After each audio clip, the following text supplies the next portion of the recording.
Chapter 14. In the cold room, the forensic pathologist leant over the body. It had been a long process, but he was almost done. He rolled his neck, noticing a stiffness on his right side. Rubbing the sore spot gently, he yawned. It was time for one last exterior assessment, and then this unfortunate woman would be left to rest. Standing at the base of the trolley, he began as he always did from the feet and then worked his way up.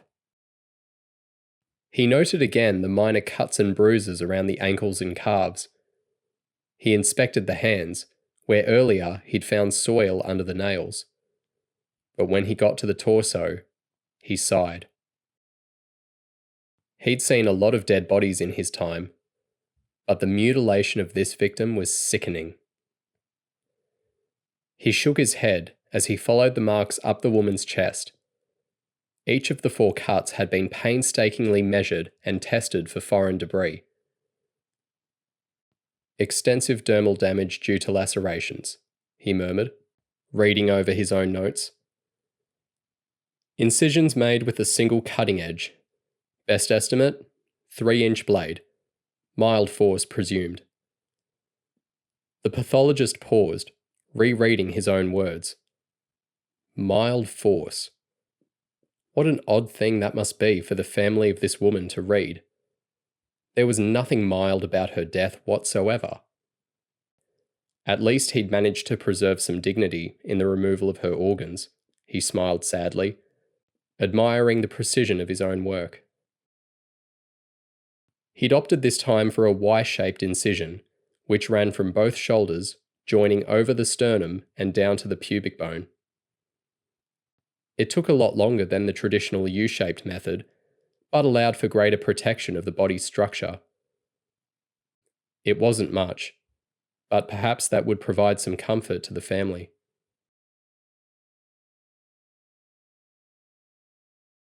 When the number flashed on his phone, Emmett felt a tingle of excitement. Luke Griffin had been a friend since his first year in uniform, and he'd been thrilled to hear that his good mate would be conducting the autopsy of Rosemary Norman. Griffo!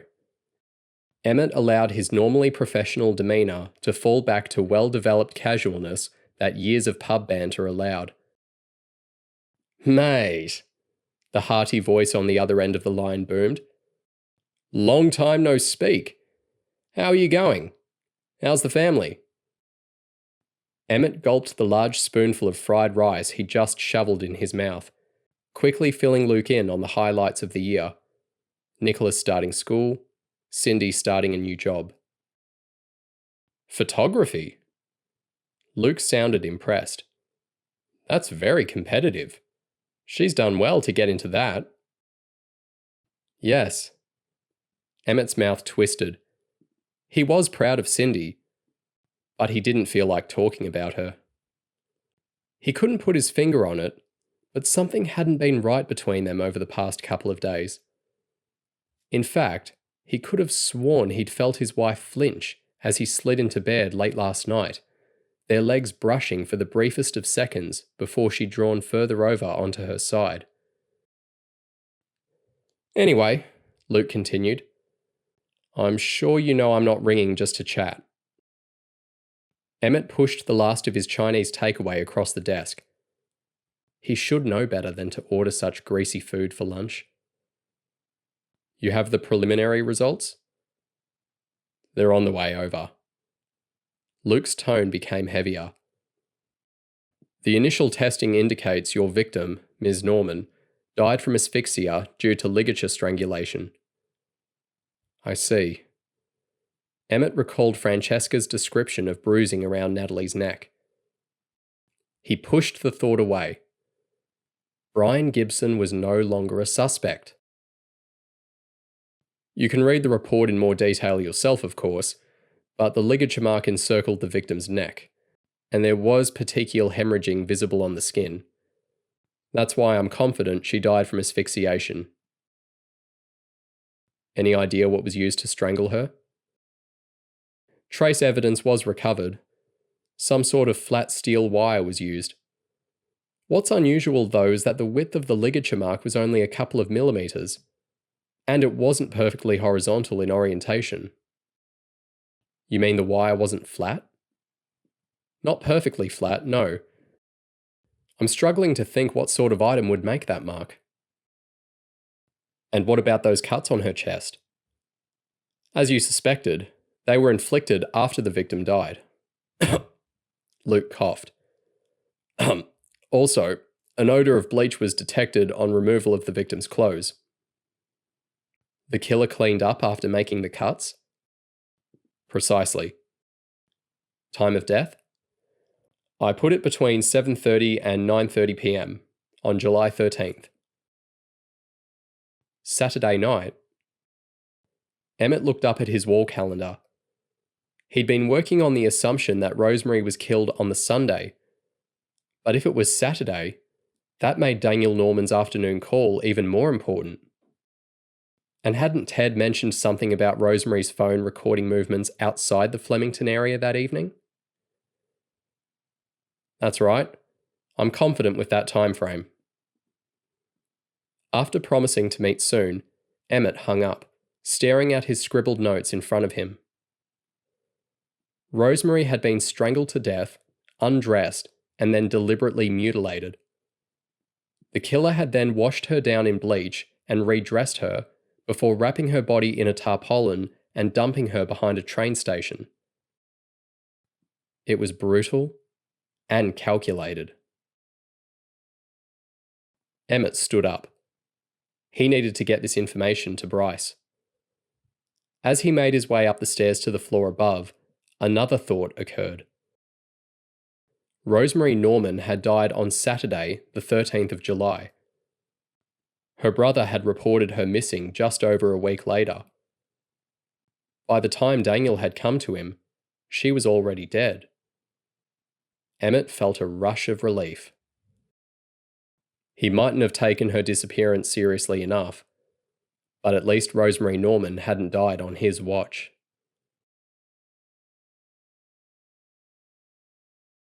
Marcus sniffed his underarms discreetly as he sat in the boardroom waiting for the tedious meeting to end. The stale smell only increased his agitation. How could he have let himself turn up in such a dishevelled state? He'd been up all night, tossing and turning and worrying. It was unlike him to feel so out of control.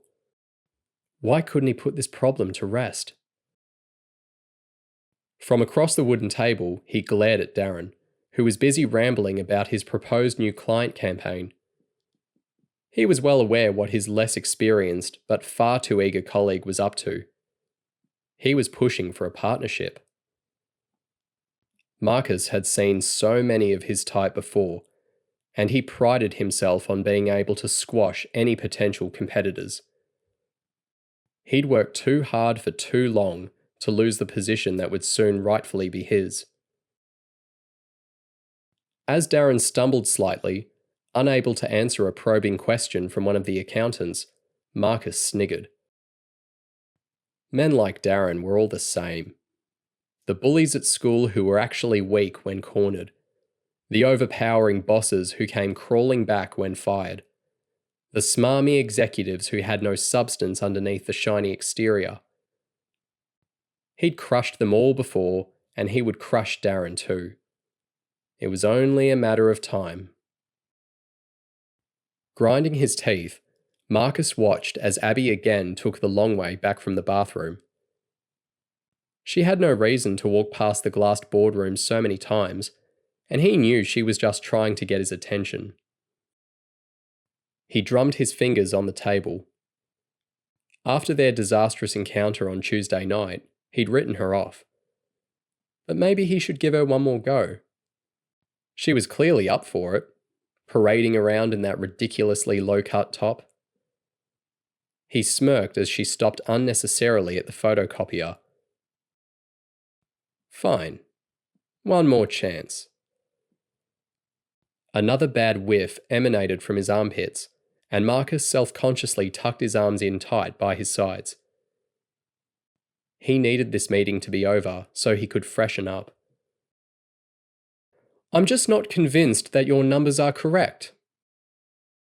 Marcus zoned back into the discussion, happy to find that Levi, the head accountant, was tearing Darren's presentation to shreds.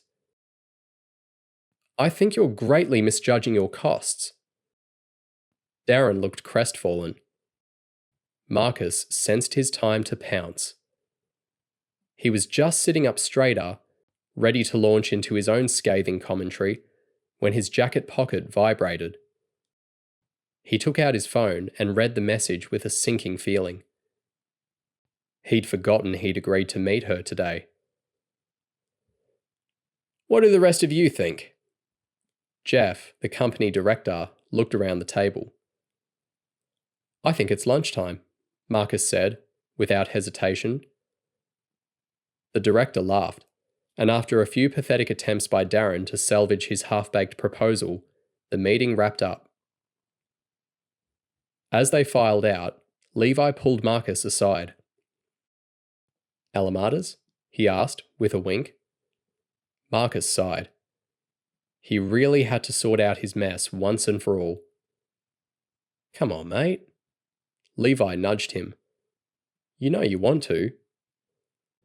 Marcus squirmed. Alamadas was a topless restaurant just a short walk from their office. The food was appalling, but the waitresses did pretty much anything for tips. Sure, he said, patting the accountant's arm before heading to the men's toilets to douse himself in cologne. In his sweaty, messy state, the topless restaurant was the last thing he felt like. But he needed to keep Levi on side. He was proving to be a useful ally. As he dried his hands and left the toilets, his phone buzzed again. I'm sitting up the back. I've ordered you a coffee. Marcus thumped the wall, then deleted the message. He had to make her go away. In the small cafe, Laura sat with her back to the wall, keeping a close eye on everyone who came in and out. Her feet bounced up and down with nervous anticipation. Marcus had reacted badly to news of her pregnancy. But it was just the initial shock. She knew that. Once they'd sat down together and spoken about it, she was sure they would find a way to make it work. They'd been dating for months now, and it was obvious they were meant for each other. The best part of the whole thing was that they would finally be able to go public with their relationship. It had been such a struggle to keep it quiet. At times, she'd found herself almost giving up, almost ready to call it all off. She'd never intended on getting involved with an older man, of course, but you can't control love. She'd learnt that now. The waiter came over again, and this time Laura decided she'd better order something before he got cranky. The cafe was filling up with city workers, and she was taking up precious table space. A chai latte, please, she smiled, and a skinny cappuccino for my boyfriend. Nothing to eat? The surly waiter was not impressed. Not at the moment, thanks. After watching him swan away, Laura allowed herself to take her gaze off the front entrance for a moment and check her phone. Sure enough, there was a message. She eagerly clicked on it, but was disappointed to find it was just from her friend Alicia, asking to swap shifts at the supermarket. The question made Laura realise she hadn't even considered what she'd do for money once she was unable to work. Being only a casual employee meant that she wasn't entitled to any maternity pay, and she was already struggling to pay her rent on her meagre income. It probably wouldn't matter though, she realised. Marcus was super successful and made a lot of money. No doubt he would want her to move in with him soon anyway. Besides, she smiled at the waiter as he unceremoniously plonked the 2 drinks on her table. There was plenty of time to work all that out. She hadn't even quite reached the 12-week mark yet. Putting her phone face up on the table, Laura returned to staring at the doorway. What was taking him so long? She fiddled with her top. Something important must have come up at work, she realised as she took a small sip of her drink. He was very high up in his company, and he often got called in to urgent meetings. He told her that many times. Laura licked her lips, which were now coated in a light film of cinnamon. Hopefully his busy work schedule would calm down soon. After drinking her chai latte and watching the skinny cappuccino on the other side of the table go cold, she finally accepted that Marcus wasn't coming. Counting out the last of her spare change, she headed to the front of the cafe and paused before stepping back out onto Collins Street.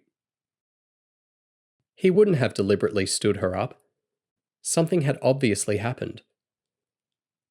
"Please don't let it be anything too bad," she whispered, placing a protective hand on her belly as she walked towards the nearest tram stop.